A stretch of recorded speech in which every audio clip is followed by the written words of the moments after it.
এমন এক জাতি, প্রত্যেকটা ছেলে প্রেম করে, এবং মজার কথা হলো মেয়েদেরকে পর্দা করতে বলে, তাও আবার ওর প্রেমিকাকে, এই বোরখা পরা ছাড়া বের হবে না। ও তো আর জামশেদ মজুমদার না যে হুজুর এখানে ওয়াজ করবে, তো ওয়াজ করতে পারে কারে? প্রেমিকারে। ও ওয়াজ কারে করতে পারে? প্রেমিকারে। আর ওর প্রেমিকাও কিন্তু খুব তাবলিগের কাজ করে, ফজরে ওরে জাগায় দেয়, ফজরে ওরে জাগায় দেয়। এমন এক জাতির সামনে আসছি, এমন এক সময় আমি নিজে এমন এক মানুষের পরিণত হয়েছি, আর আমার সামনে যারা আছে এমন একটা সময় এসে উপনীত হয়েছি, আল্লাহ আশ্রয় দান না করলেও উপায় নাই। মানে ছেলে বলছে যে শোনো, তুমি কিন্তু বোরখা পরা ছাড়া বের হবা না। মেয়েটা যদি একবার তোর কথা শুনে যায় রে ভাই, তাহলে তোর সাথে আর কথা বলবে না, কারণ তো পর্দা করতে হবে। তুই বলছিস পর্দা কর, ও বলছে ঠিক আছে মানছি, তাহলে তোর সাথে আর কথা বলার সুযোগ নেই। কারণ পর্দা তো তোর দিয়ে স্টার্ট হবে। মানে তুই কে বল, তুই কে?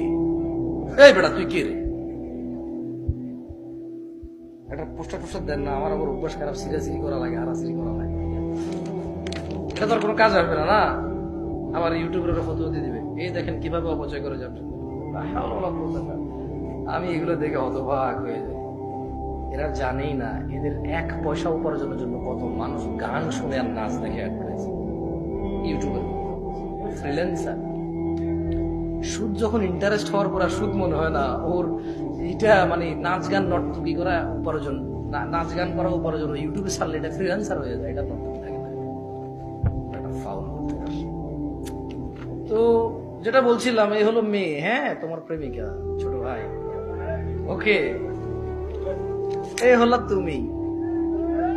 আচ্ছা, এখন তুমি বললা যে শোনো, তুমি এভাবে চলাফেরা করো, আমার কিন্তু একদম পছন্দ না। তোমার আমি অনেকবার বলছি বোরখা পরো, তার সাথে কথা বলো না, তোমার মোবাইল ব্যস্ত পাই কেন? তুমি মোবাইল ব্যস্ত রাখিও না, তুমি বোরখা পরে পর্দা করে বের হও। তুমি জানো না পর্দা করা ফরজ?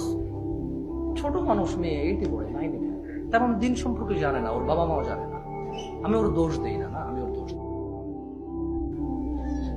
ও বাচ্চা মেয়েটা আসলেই জানে না, ও বাচ্চা মেয়েটা আসলে ওর প্রতি ইমপ্রেস হয়, কেন ও হাফেজ। আমার কাছে প্রশ্ন আসে, তুমি মনে হয় বানাই করি বেটা, আমার ফেসবুক আইডি একদিন এখানে স্ক্রিনে লাগাই দিবি বেটা,